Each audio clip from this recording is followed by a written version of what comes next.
자유라고 하는 게 이 한국 사회에, 우리나라 사회 혹은 뭐 전 세계적으로 아니면 이 세상에 어떻게 구현되고 있는가를 살펴보면 일단은 옥스퍼드 이사야 벌린이라는 사람이 있는데 자유의 두 가지 개념에 대해서 제시를 해요. 그래서 그 첫 번째 자유는 소극적 자유라고 하는 거, 네거티브 프리덤이라고 하는 게 있고, 그다음에 포지티브 프리덤에서 적극적 자유라고 하는 두 가지 자유로 이렇게 구분을 합니다. 그러니까 소극적 자유라고 하는 거는 간섭의 부재를 자유라고 얘기해요. 보통 내가 그냥 억압당하지 않는 거, 내가 간섭받지 않는 거, 간섭의 부재를 소극적 자유라고 이야기하고, 적극적 자유는 내가 하고 싶은 걸 할 수 있는 자유, 그것을 보통 이렇게 적극적 자유다라고 이렇게 이야기를 합니다. 그럼 이 두 가지 자유가 한국 사회에 적절하게 잘 구현되고 있는지를 살펴보자면은 소극적 자유, 여러분들은 살면서 간섭을 가족 말고 국가나 혹은 다른 어떤 단체로부터 간섭을 좀 받으시나요? 어떠신가요?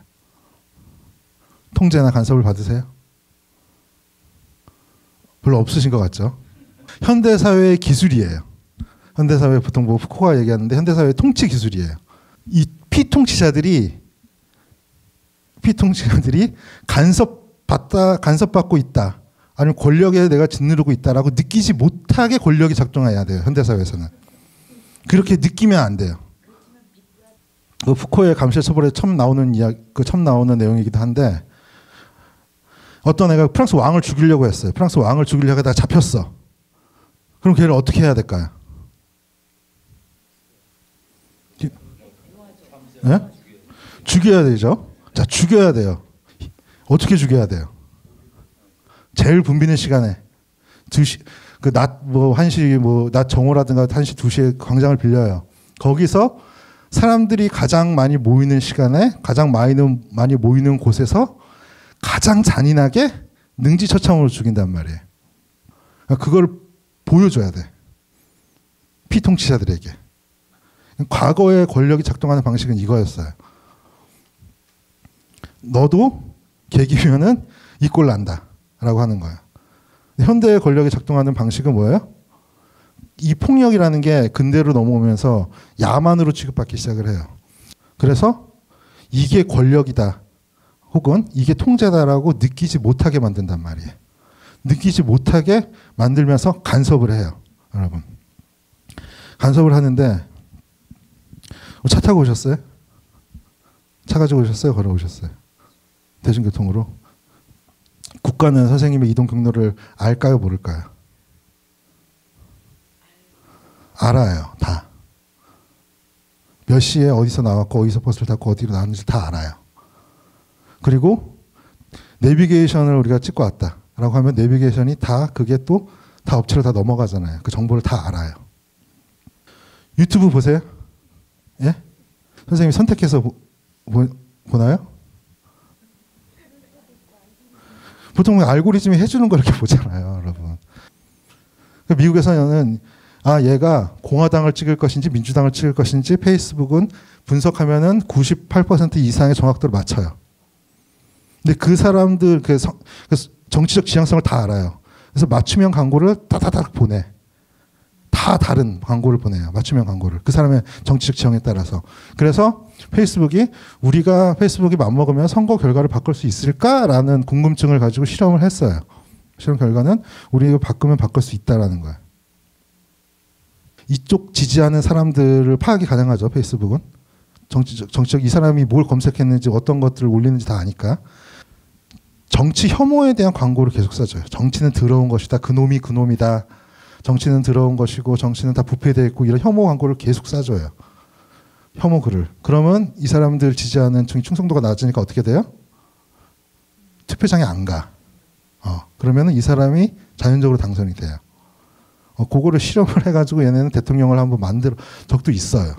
그래서 미국에서는 실제로 이런 게 있었어요. 와칭을 차고 있던 여자가 성폭행을 당했어요.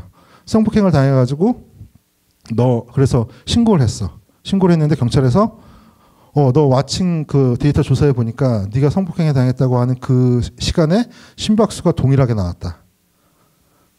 너의 성폭행 증명이 안 된다. 무고다.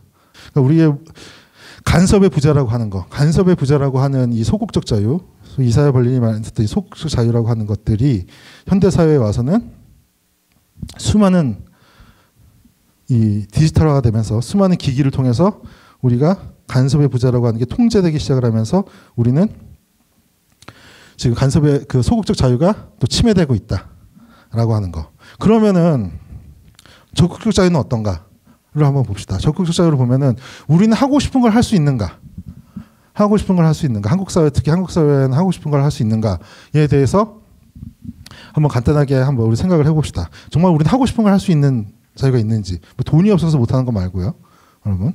제가 교대에 있으니까 학생들한테 가끔 하는 질문인데 이런 거예요. 자, A라는 학생이 있고 B라는 학생이 있어요. A라는 초등학생이 있고 B라는 초등학생이 있어요. 얘는 초등학교 2학년이에요, 둘 다. 근데 A의 아버지는 의사고 어머니는 변호사예요. 자, B라는 학생의 아버지는 그냥 일용직 막노동 일하셔. 어머니는 식당에서 설거지를 하셔요. 자, A라는 학생과 B라는 학생의 꿈은 의사예요. A라는 학생이 의사가 될 확률이 높을까요? B라는 학생이 의사가 될 높을까요? 우리가 한국 사람이라면은 이거는 질문도 아니고 당연히 A가 의사가 될 확률이 높다라는 것을 상식적으로 알고 있어요. 근데 제가 여러분한테 질문을 했을 때 A라는 학생과 B라는 학생이 학생에 대해서는 제가 하나의 정보도 드리지 않았죠. 학생에 대한 정보는 하나도 드리지 않았어요. 단지 그들의 부모님에 대한 정보만 줬어요. 근데 A라는 학생이 의사가 될 확률이 높고 B라는 학생이 의사가 될 확률은 확률적으로 한국 사회에서는 거의 0에 수렴해요. 근데 여러분 잘 생각해야 돼. 이게 상식으로 통용되는 사회가 맞는 사회인지. 우리는 이걸 상식적으로 알고 있어. 근데 이게 상식인 게 더 웃긴 거예요. 그러지 않나요? 자, 한 여성 사원이 있어요. 여성이 딱 대기업에 딱 입사를 했어요. 임원이 될 확률 몇 %일까요? 보통 이게 0.23%인가 뭐 그래요. 0.몇 %예요. 근데 0.몇 %도 뭐예요? 0.몇 % 누굴까요? 0.몇 %도 회장 딸, 사장 딸이에요. 거의 0이라고 봐야 돼요. 예. 자, 그렇다면은 능력이 없어서 그런 건가요? 능력이 없어서 그런 건 아니죠. 이게 소위 말하는 유리천장이라고 하는 어떤 구조적 차별이 있기 때문에 그런 통계가 나오려면 구조적 차별이 있어야지만 가능한 거예요.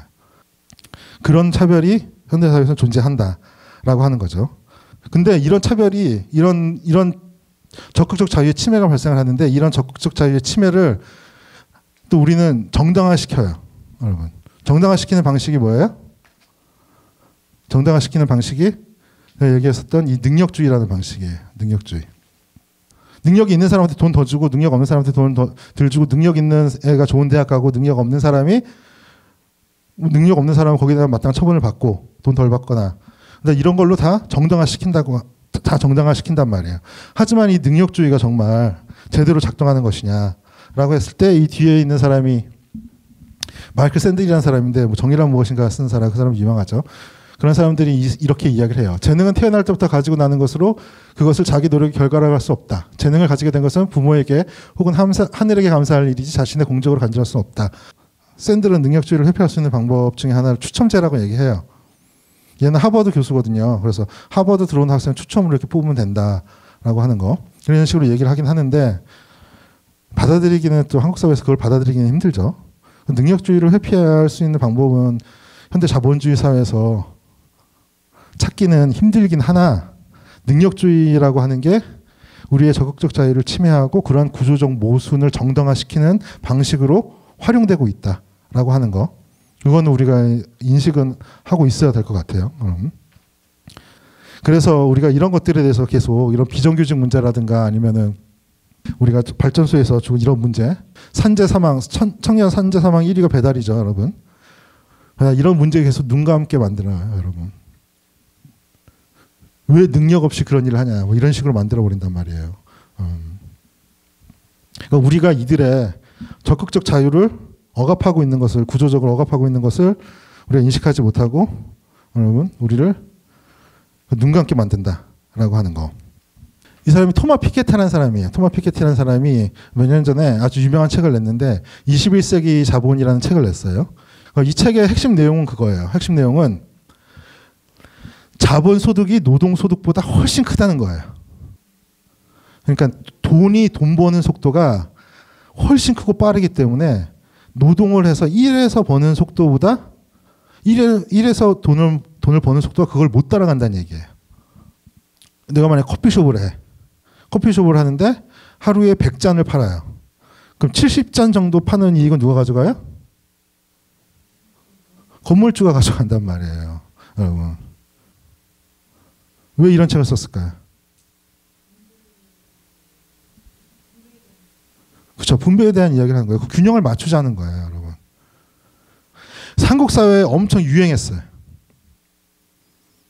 그래서 뭐 정치인들도 다 보고 뭐 사회 지식인들이라든가 뭐 교수들도 보고 뭐 유시민도 보고 뭐 여러 사람 다 봤단 말이에요. 수많은 사람들이 다 봤어. 수많은 사람들이 다 보고 한국 사회는 어떤 결론을 내렸을까요? 그래서 투자는 어렸을 때부터 가르쳐야 되는구나라고 해서 한국 사회가 낸 결론은 어린이 투자 교실이란 말이에요, 여러분. 예, 투자 학원 막 생기고 피케티가 얘기한 건 뭐예요? 그렇게 살면 안 돼. 그렇게 살면은 망한다는 거 아니에요? 그렇게 살면은 노동 소득과 자본 소득의 격차를 줄여야 된다라고 얘기한 거잖아요. 우리나라 그러니까 한국 사회는 자본 소득이 노동 소득보다 훨씬 빨라? 그래. 그러면은 역시 부동산과 증권밖에 없구나. 역시 이 결론을 내린단 말이에요. 이 사회에서 아까 뭐 밀이라든가 아니면 벌린이 얘기했었던 그런 자유가 여러분 성립되기는 굉장히 힘들죠. 그러니까 저는 개인적으로 이 송파 세모녀 사건을 봤을 때 내가 이 땅에서 정치 철학을 하는 게 의미가 있느냐라는 다시 생각을 한번 해봤어요. 그러니까 기본적인 출발점이 기본소득하고 뭐 비슷하겠죠. 그러니까 얼마큼 자유가 있느냐, 얼마큼 좋으냐, 얼마큼 뭐 행복하느냐, 얼마큼 이런 것보다 기본적으로 살게는 해줘야 되는 거 아니냐라는 생각이 들어요, 여러분. 사람을 살 수 있게 해주는 거, 여러분. 그게 출발점이지 않을까. 저는 그게 출발점이 되기 위해서 밀도 이런 책을 쓰긴 썼겠지만은 요새 좀 다시 바뀌어야겠죠. 아무튼 저는 그런 생각이 듭니다.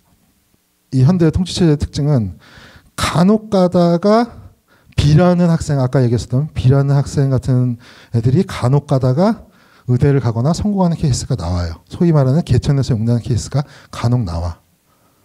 그 케이스를 만드는 이유가 뭐예요?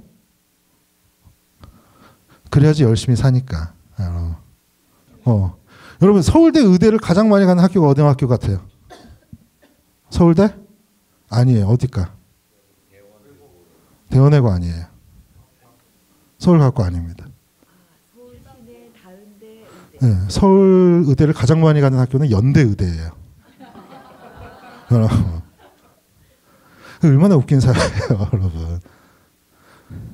요새 미리 좀 많이 각광을 받고 있어요, 여러분. 표현의 자유라든가 이런 이 자유주의 서구 사회가 자유주의 진영에서 논쟁의 대상이 아니에요, 이런 거는.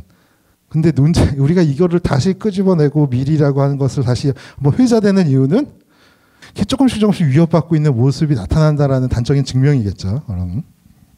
그런 모습인 것 같아요, 여러분. 언론의 자유가 침해받고 있다거나, 여러분 표현의 자유가 침해받고 있다거나, 라고 하는 거, 여러분.